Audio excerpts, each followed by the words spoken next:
There are several steps to deploying an application. Most of them we've already done. The first thing you'll likely do is get your code onto the server. My favorite way is to use Git. I use a branch or a tag for each release. Developers work on master, and then when you're ready to deploy a set of changes, you tag it or pull the change set into a branch. Then on the server, you fetch that branch or tag and update the project.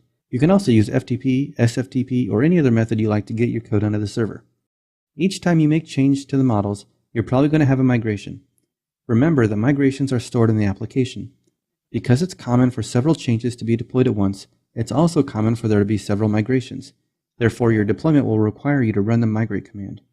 After the first deployment, you'll have real data, so it's a good idea to back up the database beforehand, just in case. Thankfully, I've never had a problem with data loss, but I have had a problem where some bad data caused a migration to fail. This put the database and application into an inconsistent state which caused errors on the website. Correcting the issue took only a few minutes, but it's always a tense few minutes when that happens.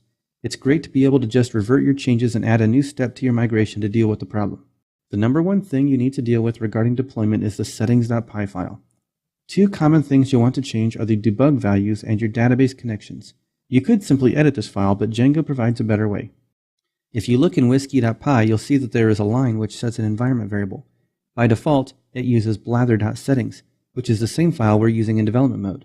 A good idea is to simply duplicate our settings file and name it something else, such as production settings, and then blather.productionSettings as a settings module. Then you can use a different file. If you're clever, you don't have to duplicate it. You can simply import the values from settings.py and override them in the production settings file. But I'll leave that to you to figure out.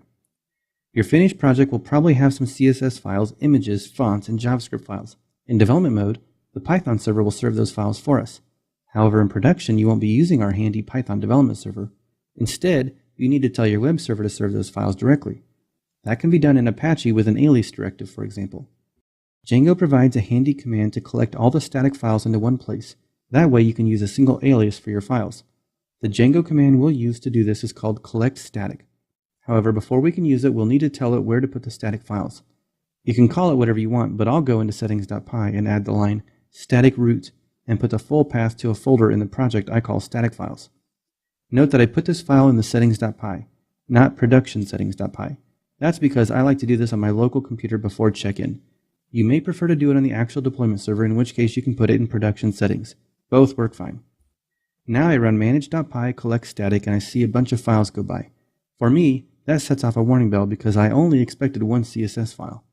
Oh look, I forgot to disable the Django debug toolbar. That's another thing I don't want to go to production. I'll delete that folder and then remove the debug toolbar from the installed apps.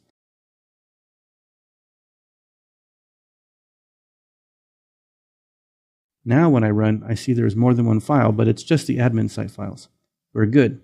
I'll check in my changes and get ready to deploy. That summarizes the activities around deployment. In the next video, we'll push our code out to the server.